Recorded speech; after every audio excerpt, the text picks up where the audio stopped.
Bonjour et bienvenue pour ce nouveau débat Classe Export sur le plateau TV avec TLM. On va parler à présent des chiffres du commerce extérieur et puis surtout de l'équipe Rhône-Alpes de l'export, pratiquement au grand complet, autour de cette table et puis d'autres intervenants qu'on aura également en vidéo et en images. Donc à mes côtés, tout d'abord Marc Chaléa, bonjour. Bonjour. Vous représentez le préfet, Jean-François Carinco, vous êtes ce qu'on appelle le SGA, secrétariat général aux affaires régionales, c'est bien ça? C'est exactement ça. Merci. Jean-Paul Mauduit, président de la Chambre de commerce et d'industrie de la région Rhône-Alpes. Bonjour. Bonjour. Jean-Louis Gagnère, vice-président de la région Rhône-Alpes en charge du développement économique. Bonjour. Bonjour. Christian Terrier, directeur régional de COFAS. Bonjour. Bonjour, garantie publique, je précise. Voilà. Daniel Gouffet, le président des Rails, bonjour. Entreprise Rhône-Alpes International. Arnaud Perlong, directeur Oseo Grand Sud-Est, on va dire, c'est ça? Sud-Est. Sud-Est. Et puis, à mes côtés, Christophe Lecourtier, le directeur général d'Ubifrance. Bonjour. Bonjour et merci d'être avec nous. Voilà, donc cette équipe Rhône-Alpes de l'export pratiquement au complet. Et peut-être pour commencer, rappeler quelques chiffres sur le commerce extérieur de la région Rhône-Alpes, 48 milliards d'exportations. Ça représente 11% des échanges, 46 milliards d'importations, 9% des échanges français. Un solde excédentaire donc sur les 12 derniers mois, on va dire glissant, donc dernier trimestre 2011, 3 premiers trimestres 2012, solde excédentaire de près de 2 milliards d'euros. Rhône-Alpes est la deuxième région exportatrice. Et si on se compare à la France entière, c'est 428 milliards d'exportations pour 498 milliards d'importations, un solde déficitaire de 70 milliards à l'échelle nationale. Très rapidement, les principaux pays partenaires de Rhône-Alpes, côté client, l'Allemagne en 1, l'Italie en 2, les États-Unis en 3. Et côté fournisseur, l'Allemagne, premier fournisseur de la région, l'Italie, deuxième fournisseur, la Chine, troisième fournisseur. Quelques 560 entreprises rhône-alpines sont implantées à l'étranger à travers plus de 2300 implantations. Et le chiffre d'affaires moyen à l'export réalisé par ces entreprises rhône-alpines est de l'ordre de 24%. Alors peut-être pour commencer sur la régionalisation, le rôle des acteurs. Jean-Paul Mauduit, en tant que président de la Chambre de commerce et d'industrie de la région, c'est une satisfaction de voir tous ces acteurs de la région réunis et travailler ensemble au sein d'une même équipe? Écoutez, c'est plus qu'une satisfaction. Il faut bien entendre que ce qui est en train de se passer ici, autour de nous, c'est quelque chose qui est unique en France. Il n'y a pas d'autre exemple dans aucune région de France où une telle équipe à l'international a été constituée. Ici, on ressemble à une véritable équipe de rugby. On porte le ballon ensemble. C'est historique et c'est rare. Alors pour moi, évidemment, c'est du pur bonheur. C'est pur bonheur d'avoir signé un jour, c'était pas si vieux que ça, au mois de juin en 2011, il y avait à côté de moi, où j'étais à côté de lui, le président de la région, il y avait le préfet de région, il y avait Erail, il y avait Ubifrance. Depuis, se sont rajoutés le MEDEF, la CGPME, Oseo. Bientôt, les artisans viennent avec nous, les conseillers commerce extérieur. Ça n'existe nulle part ailleurs, et je le dis avec le sourire, c'est tout à fait unique, c'est historique. Et puis c'est bien quand rien que pour le sourire, et pour vous, Monsieur Chaléa, quand même, c'est bien quand l'État et les politiques sont avec les entrepreneurs, parce que je ne connais pas d'autre endroit où on crée la richesse et l'emploi que dans le monde de l'entreprise. Alors c'est pas complètement par hasard quand même, quand on regarde les résultats de la région Rhône-Alpes. Vous savez, le déficit import-export de la France, vous l'avez dit, 73 milliards. Chez nous, c'est presque plus. C'est presque 2 milliards. Si toutes les régions de France étaient comme ça, notre pays, ça serait du pur bonheur. Jean-Louis Gagnère, on va rester dans la métaphore sportive, l'équipe. Est-ce qu'on peut dire qu'aujourd'hui, cette équipe Rhône-Alpes, elle a véritablement un vrai fond de jeu?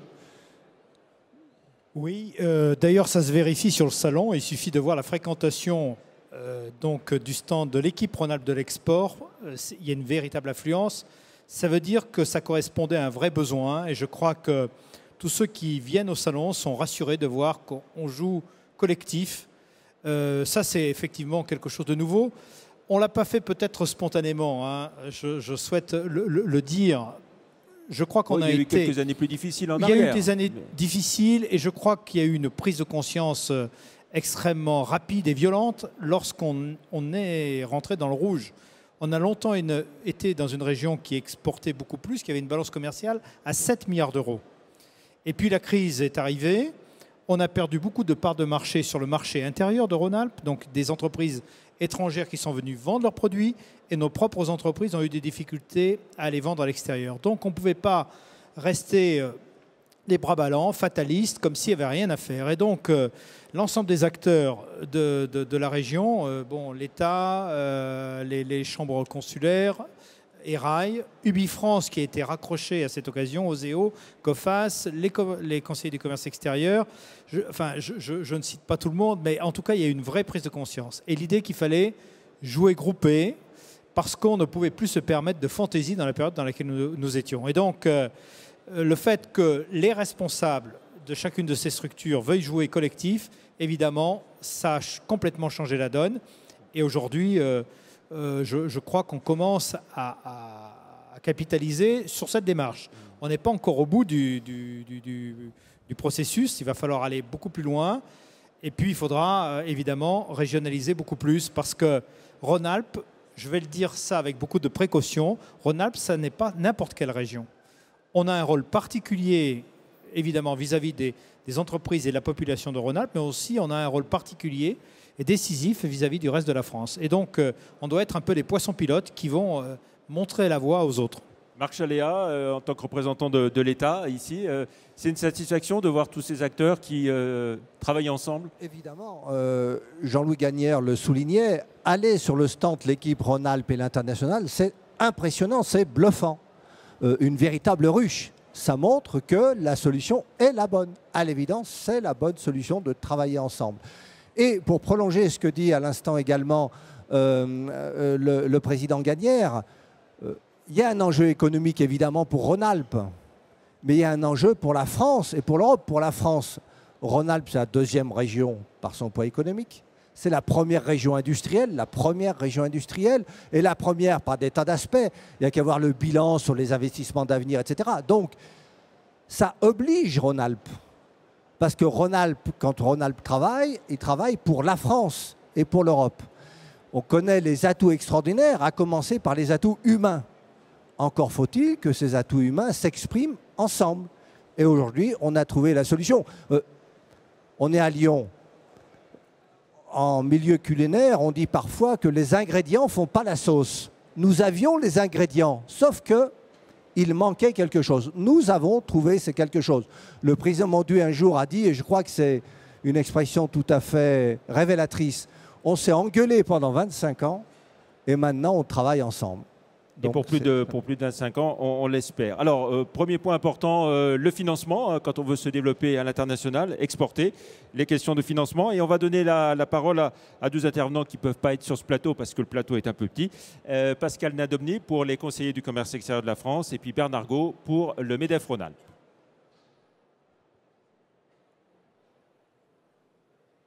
Le rôle des CCEF est essentiellement tourné au sein de l'équipe régionale de l'export vers les jeunes et les PME. On apporte à la fois par notre expérience de praticiens de l'international, hommes et femmes dirigeants sur plusieurs zones mondiales, à partir de nos expériences vécues d'implantation, de commercialisation, éventuellement d'acquisition, la capacité à la fois conseiller mais surtout parrainer d'autres PME ou d'autres ETI de la région. La problématique de financement à l'international est essentiellement au départ en complément des produits déjà existants qui sont très efficaces d'Oseo et de COFAS, sont essentiellement des dispositifs de garantie. La problématique est que les banques soutiennent aujourd'hui les entreprises, mais elles ont de plus en plus d'obligations, de contreparties dans leur financement et le point critique pour nous, entreprises, est celui de la garantie et des garanties que peut nous apporter éventuellement la BPI en construction. Les entreprises sont toujours à la fois soucieuses et inquiètes quand on leur parle de financement public. Ce qui est important pour nous, c'est que le maximum de financements les plus divers possibles puissent être mobilisés. Et grâce à ce fonctionnement en réseau qui intègre à la fois la région, l'État, mais aussi par le réseau régional, les banques régionales, et notamment celles qui sont issues de la région, nous avons là un beau réseau de financement. Je n'aime pas utiliser l'aide à l'export. Le mot aide, c'est quelque chose que nous n'aimons pas beaucoup.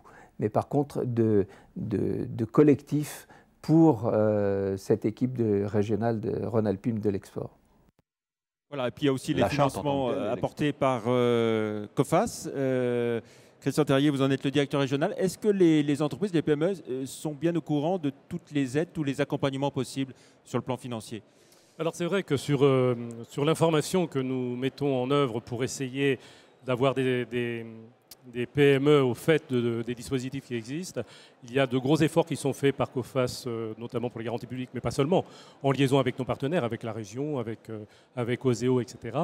Et donc, de plus en plus, les entreprises sont informées de ces dispositifs, mais on s'aperçoit, moi je parle d'un dispositif comme l'assurance prospection qui a plus de 55 ans, de nombreuses entreprises ne connaissent pas encore ce dispositif.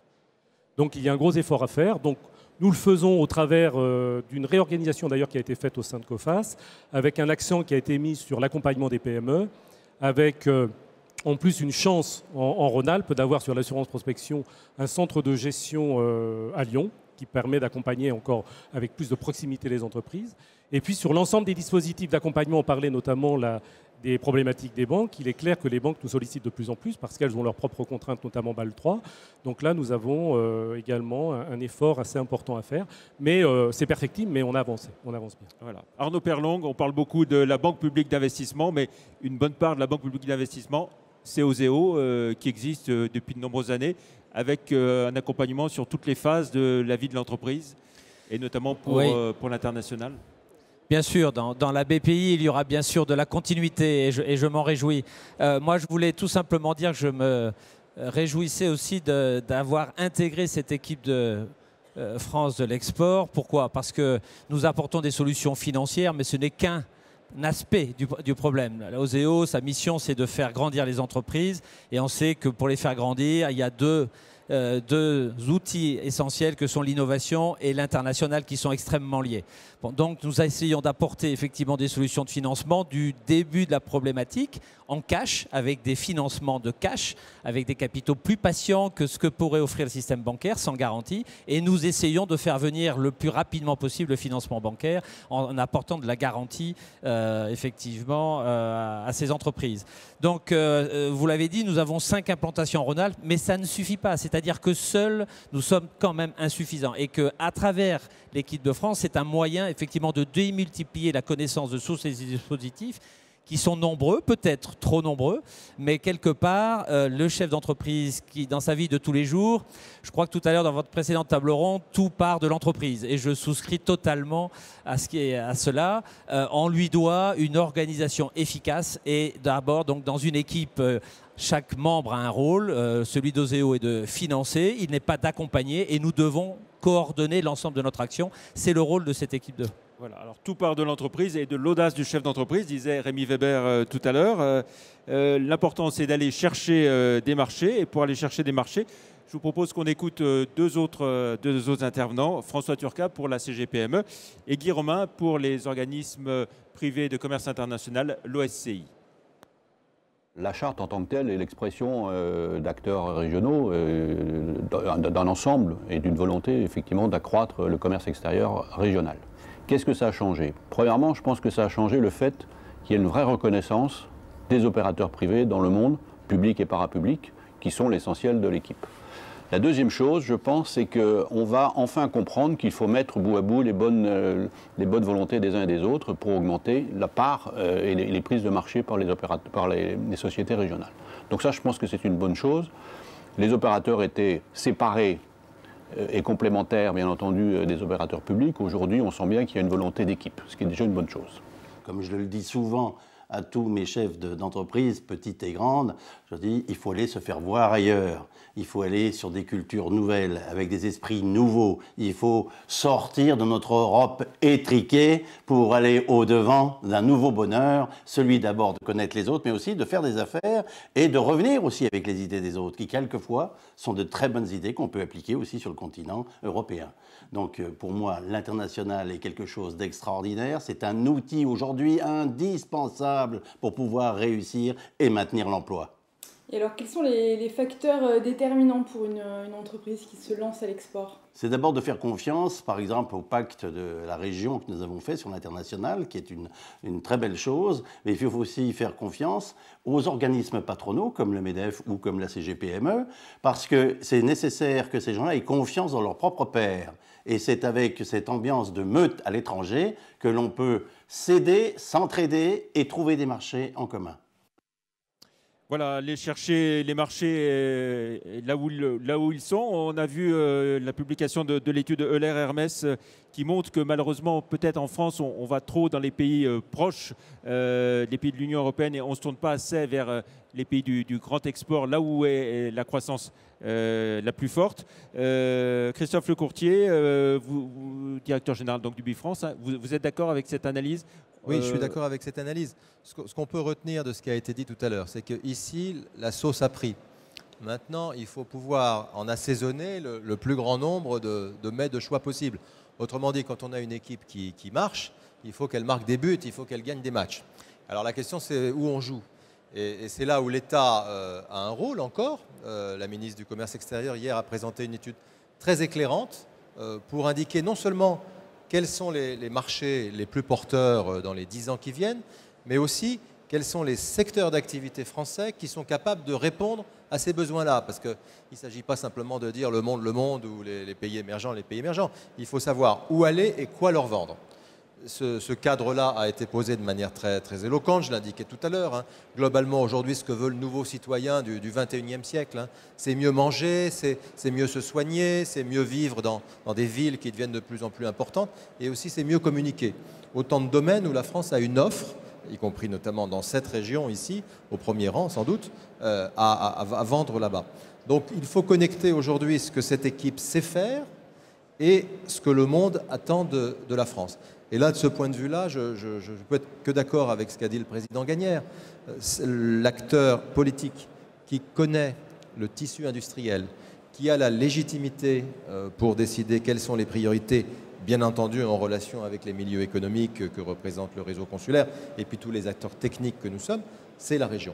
Donc nous sommes extrêmement heureux en tant qu'opérateur national, je dis bien national pour ne pas dire parisien, qui s'inscrit dans cette démarche de régionalisation, de pouvoir être aux côtés de tous nos partenaires et au rôle qu'est le nôtre, ni plus ni moins. Notre force à nous, c'est les marchés étrangers, c'est d'accompagner les entreprises sur ces marchés étrangers prometteurs mais difficiles. Donc on est très heureux de pouvoir être un instrument d'un orchestre, dont évidemment on ne prétend pas ici à Lyon être le chef de l'orchestre, mais en tout cas où on pense pouvoir faire entendre notre musique pour que l'acteur économique principal, qui est encore une fois l'entreprise, soit non seulement rassasié et harmonieusement accompagné. Voilà, aller chercher les marchés à l'export et accompagner les entreprises, c'est ce que fait ERAI, entreprise Rhône-Alpes Internationale, depuis plus de 25 ans. Daniel Gouffet. 25 ans, vous avez raison. Alors, bon, vous avez tout dit. Ce que je voudrais rajouter, que maintenant, je suis très heureux d'être avec cette équipe, parce que c'est vrai qu'on s'est même tapé dessus, on n'a pas fait que de s'engueuler, mais bon, c'est comme ça qu'après on fait une belle équipe. Et comme je arrive ça s'appelle la paix des braves. Oui, mais comme en plus j'arrive du Sud-Ouest comme le président Mauduit, ben, on a mis un essai, maintenant il faut le transformer. Ceci étant dit, je crois qu'il faut qu'on mette en place tous ensemble une méthodologie de travail et on a la chance de pouvoir le faire. D'abord, nous avons une région extraordinaire avec les pôles de compétitivité, les clusters. Nous sommes les mieux lotis, j'ai envie de dire, au niveau de la France avec tout ce que nous avons. Et maintenant, nous en avons une équipe qui travaille. Alors moi, ce que je propose, et ça rejoint ce que j'ai dit à Mme Brick vendredi après-midi, nous faire, disons, de travailler sur du sectoriel, donc faire un choix du sectoriel, faire un choix des géographies. Et vis-à-vis des entreprises, maintenant, on se doit d'aller les chercher. On se doit d'aller leur proposer quelque chose de A jusqu'à Z. Et quand je dis de A jusqu'à Z, je vais rajouter un élément très important. C'est le financement. On ne peut pas emmener une entreprise et le financer que pour une fois pour aller voir. Désolé. C'est pas ça l'international. Ça fait 25 ans qu'Erail fait de l'international. Il est nécessaire de les financer dans la durée pour que, disons, l'export de cette entreprise soit pérenne, soit durable. On ne réussit pas, disons, en une seule année, un résultat à l'export. On peut faire un coup, mais ce n'est pas intéressant de faire un coup. L'idée, c'est quand même de travailler sur du plus moyen ou long terme pour pouvoir réussir. Et ceci, eh bien, moi, je pense que vous avez toutes les capacités de le faire. Je pense que la BPI va être fondamentale pour aller dans ce sens-là. Et on a d'autres éléments comme la région avec les tickets modérateurs. Donc, c'est dans cet esprit qu'il faut le faire. Mais on n'impose pas. Mais on va dans ce sens-là pour dire, voilà, on vient vers vous pour cela. Comment enrayer le déclin du nombre d'exportateurs, d'entreprises qui exportent, hein, on voit à travers l'étude de l'RMS que ce chiffre a baissé, hein, de 130 000 à 117 000. Comment on va l'enrayer ? J'ai encore le micro, puis je vais vous le laisser. Moi, je ne sais pas si on décline, mais on a fait quand même, on va faire sur Erail près de 40% de plus sur l'année 2012 par rapport à l'année 2011. Ce qui prouve quand même qu'il y a eu de plus en plus, au moins dans cette région. Peut-être pour ça qu'on a plus de milliards, hein, peut-être pour cela. Mais dans cette région, avec tout ce que nous avons mis en place, je pense qu'on a la possibilité de l'augmenter. Jean-Paul Mauduit. Écoutez, pour augmenter, il n'y a pas d'autre moyen que je parle à tous les miens, à tous les chefs d'entreprise qui sont là. C'est aussi simple que ça. Je vous dis à tous, regardez comme votre équipe est belle. Regardez l'équipe Rhône-Alpes là-bas. On règne par-dessus les choses. S'ils viennent avec nous, plus vous serez près de nous, plus vous irez loin. Et vous, c'est la France et c'est vous qui gagnerez. C'est comme cela que les choses vont se passer. Il faut arrêter de parler des choses qui sont tristes. Mon Dieu, je vous en prie, les chefs d'entreprise qui m'écoutez, venez avec nous. Je vous dis, plus vous serez près de nous, plus vous irez loin. Oui, et ça, c'est la France. Marc Scheller, parce que tous les 2-3 ans, nous annonce un plan pour l'export, etc., pour développer l'exportation. Et pour dire comment il faut accroître le potentiel, accroître la base, et souligner qu'à ce réseau, aujourd'hui, ce réseau s'élargit puisque le réseau des métiers de l'artisanat, le réseau consulaire des métiers de l'artisanat rejoint l'équipe export et le président Berlioz-Curlet est là. C'est un signe et je crois que c'est bien. Voilà. Jean-Louis Gagnère. Oui, moi je reviendrai un cran en arrière. Pour exporter, il faut avoir quelque chose d'innovant à exporter. C'est quand même fondamental. Il se trouve que notre région, sur le dernier appel à projet FUI, hein, dans le cadre des pôles de compétitivité, a réalisé plus du quart des financements français. Plus du quart. C'est énorme. Donc on a même augmenté la moyenne sur les derniers appels à projets. Ça veut dire qu'avant d'aller exporter, il faut qu'on ait des entreprises solides, innovantes, qui se différencient des autres parce qu'il faut arrêter l'illusion que l'export, c'est pour tout le monde. Même si, évidemment, les PME doivent être en première ligne parce que les grands marchés, les grands contrats au niveau national, ça ne représente que 30 milliards d'euros sur 430 milliards d'euros. Donc, si on arrive à améliorer notre pénétration de marché extérieur sur les 400 milliards, évidemment, augmenter de 5%, ça résoudrait beaucoup de problèmes dans notre pays, en sachant que chaque fois qu'on augmente d'1% le commerce extérieur, enfin nos exports, c'est 10 000 emplois créés. Et donc, il faut que tout le monde ait conscience de cette absolue nécessité et urgence à aller vendre à l'extérieur parce que c'est beaucoup d'emplois qui seront créés ou sauvés dans notre pays si on exporte davantage. Je crois que nos concitoyens ne sont pas complètement convaincus par ça. Ils imaginent que l'international, c'est des délocalisations qui tuent l'emploi en France. C'est strictement l'inverse. Si on veut aller vendre des trains à la Russie ou dans certains pays, il faut aller les fabriquer sur place.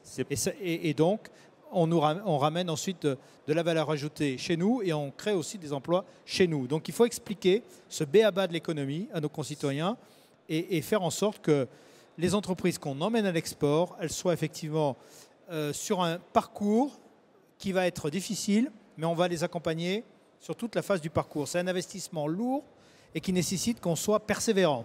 Ce n'est pas le triple A, c'est le triple I, innovation, oui, investissement international. Oui, oui. Et je rajouterai industrie parce que Industrie, je souhaite vraiment que l'industrie quadruple reste au I, cœur. alors. Oui, c'est 4 I en fait, parce que l'industrie est au cœur de la problématique. Un mot d'Arnaud Perlong et puis on arrive à la fin de cette émission. Oui, je pense qu'il y a une prise de conscience des chefs d'entreprise à travers la crise de 2009-2010.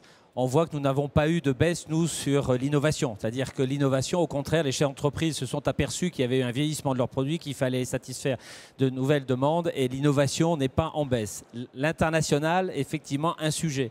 Ils savent que la France ne représente que 4% du marché mondial et qu'il y a 96% de leurs clients qui sont à l'international. Bon, il faut les aider et moi, s'il y avait un objectif à court terme de cette équipe de France, c'est déjà de faire mieux avec ce que nous avons. Les chefs d'entreprise, ils ont de l'audace, ils ont du talent, mais il leur manque du temps. Donc je pense que déjà, ici, on l'a fait la démonstration à travers les belles manifestations que nous avons, la quinzaine de l'international, ce grand salon qui est un des plus grands de France, nous avons une capacité déjà de leur apporter de l'efficience. Parce que le continuum de financement, il existe. C'est-à-dire nous sommes capables d'accompagner depuis l'idée jusqu'à la réalisation d'une filiale. Nous avons les outils à la fois en propre et à la fois en garantie pour faciliter l'avenue des financements. Voilà, donc ça existe. Merci Arnaud Perlong, merci à vous tous d'avoir participé à ce débat. De l'audace, encore de l'audace, toujours de l'audace. C'était Danton, il le disait il y a quelques décennies en arrière. Merci, au revoir.